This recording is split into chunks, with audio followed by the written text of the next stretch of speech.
Osibyotia ate gwe omulungi achekumidde ku channel nga gwe wasalawo nti information eliko clarity wewera fulumye notification just pops on your phone nomanya nti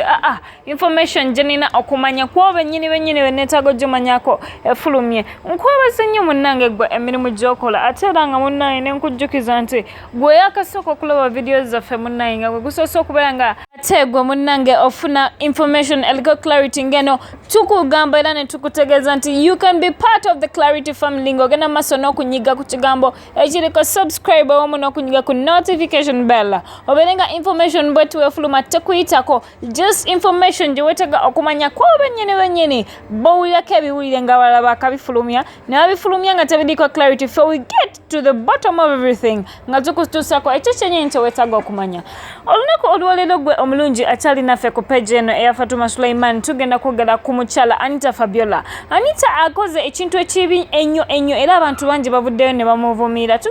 tugenda maaso nakyo tukimanye tugenda kwogera ku mukyala Vivian tendo tumanye biki ebyatuusewo mu music career ye kubalabika ate munnange yasazeewo asettinga another feat mu maaso tugenda kwogera ku mukyala Faridah nakazibwe ngono wetwogera ye ebigambo byamususseeko anti omukyala Zahara toto yagenze maaso n'amuvuma n'amulabisa ng'ayita ku channel emu gye sagala kwatuukiriza wano manya naye nga byonna maaso awo tugenda kubeera tubikuba gwa mulimu gwaffe kukuwa ekyo kyennyini kyewetaaga okumanyaako. Okay, starting off with omukyala Anita Fabiola. Omukyala no bwe twogera ku kintu kya fashion tetumuleka mabega abangi tumumanyinga omukyala ayagala nnyo ebintu by'okwemulisa oba biyite ebyokusilenga nabyo tebimuleka kyekimu ku mukyala y'omwono Anita Fabiola tumumanyinga omukyala wekituuka ku kya presentation she does it to the fullest. Omukyala ono emabegako yakajja n'avaayo n'agamba nti yes I've been in different relationships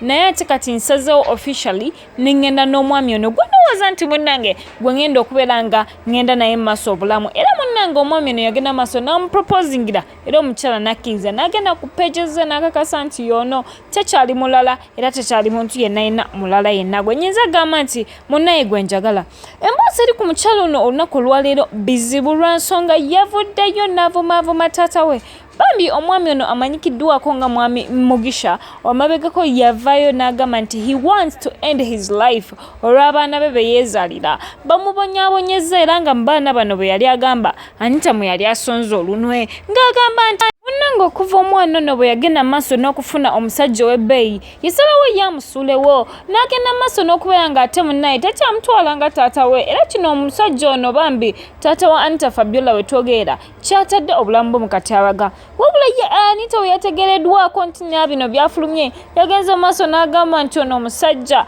aliko ekikyamu tategeera ye ayinza atya okubeera nga yeeyogeza ebintu ng'ebyo ffe tebitukwatako lwa nsonga yasalawo n'akuba n'omwana we n'amuteeka mu ICU embonyabonya gyatubonyaabonyeza si nnungi lwaki yefuula nti n'afe abagenda omuleetera okwetta bino byonna byafulumye mu ngeri ya audio omukyala ono Anita Fabiola gye yabadde ayogereramu era nga yabadde ayogerera na mu lulimi lukiga ng'agamba abantu ye teyeetaaga kumanya ebibalowooza mbu taata wa ate biki tayagala kumanya abantu ne bamutaamira ne bagenda maaso ne bamugamba gwe Fabiola the only woman in history who tried to vomit her dad in recorded audio abaana bamugamba ebintu ebyenjawulo bambi wetwogera mu kaseera kano omukyalo ono bimusobedde antrance oli kifaananyi kyateekayo nga bagenda maaso n'omugamba nti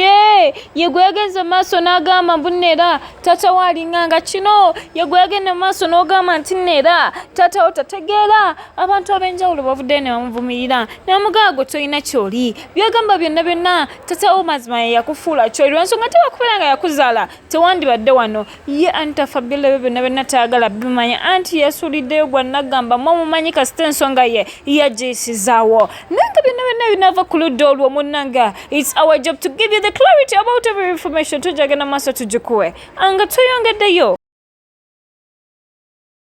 bambi ekiri ku saidi y'omwami Reggie bambi si birungi yadde anti amawulire agatuuse ku deski yaffe munaye gali nti ye ne mukyala we baafiiriddwa omwana waabwe eyabadde owookubiri bambi abanene ababiri betwogerako Reggie is an artist okuva mu western side omuyimbi ono bambi wetutuuka ku saidi eyo eya western y'omu ku basingira ddala okubeera nga ate munaye ekintu kya music bakitadde ku level ddala wabula bambi emabegako omukyala we bambi yavuddeyo ku page n'akakasa n'agamba nti okuva mu nnyumba yo ng'omanyi nti omwana wo gw'olina mulwadde muyiiki ekimu ku bisinga oluma era wano yagambidde nti omwana waabwe ye n'omuyimbi amanyiriddwa nga Ray G bambi omwana waabwe yabadde afudde wabula ekisinza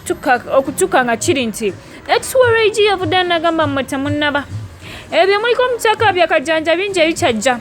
Ray G ayina okusasulirwa obulumi bwonna bwe nayitamu omukulu oyo namusaamu ssente zange nali mukuba kyeyo nekosa gye yasooka okukuba nze yagimuteerawo ssente zaali zange n'emmotoka gyavuga kati gyalimu n'oyo omukazi byonna byange kati nno ekyo kyaliko tannaba kulaba agenda kulaba kyonna ekinamutuukako anti ekyokufiirwa omwana kikyali kitini ago gakyali mabaga ngenda mu maaso mutulugunye ajja kumanya wekirikulikika ng'ate munaye omuntu akutaddemu ssente n'ovaawo ekisono yasinzidde ku peji we yategereza bino era bino byalese bangi nga beewuunya nga bagamba omuntu okusalawo n'amuvinga on musango byonna binaava kusaidia Ray bambi tujja bikutuusako naye nga tusaba Mukama Katonda ate munaye agende mu maaso n'okugumya omutima Ray wamu ne mukyalawo Annabel.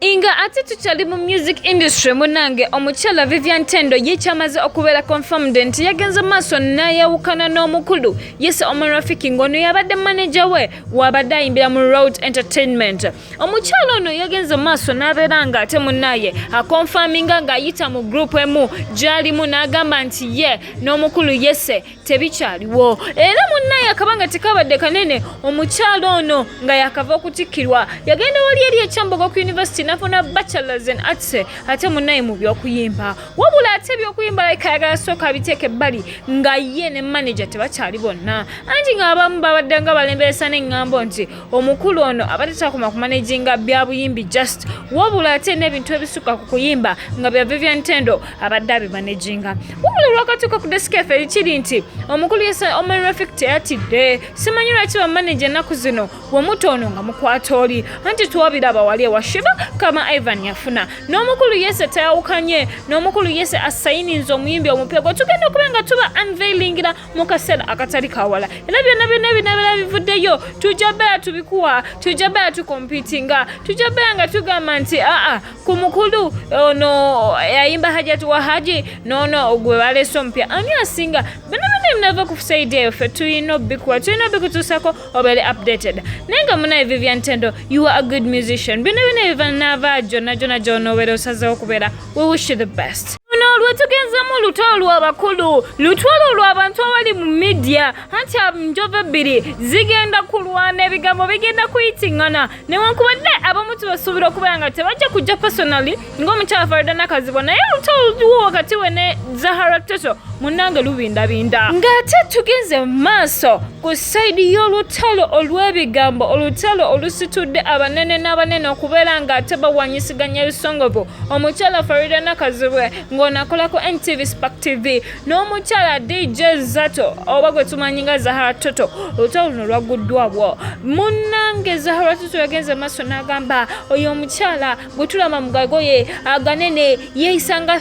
thaga oyo omukazi fenna amazima tugamanyi bawe yali mukuba kyeyo munnaye teyali tamwagala yali amwagalako nsimbi Zahara toto nga woomumanyi yagenze mu maaso byonna n'abyasa byonna n'abyogerako munnaye ekintu kinene yakikoze n'agamba nti omuntu ogwenjogerako fenna tumutegedde akola station emu gyesagala kwogera ku station eyo pulya yantama omukyala ne byayogedde omukyala Faridah nakazibwe yetumumanyi bwekituuka ku kyentalo alina ba TFN Team Faridah nakazibwe bo be bakola omulimu ogwo ogw'okubeera ng'ate munnaye entalo bazirwana ye omukyala tannaba kubeera ng'avaayo agambe nti nedda Zahara toto olinga kino oba olinga nga kiri ye yasazeewo asirike agenda mu maaso nakulaba ng'ate munnaye ba Team FN bagenda mu maaso n'omutereereza lwensonga omukyala Zahara toto ye talina kyamukoze omukyala Faridah mukyala mukkakkamu tetumanyi kuki omukyala ono kwe yajja kinene okutandika kukola bw'ati naye n'ensonga ye gyali fe we are still enjoying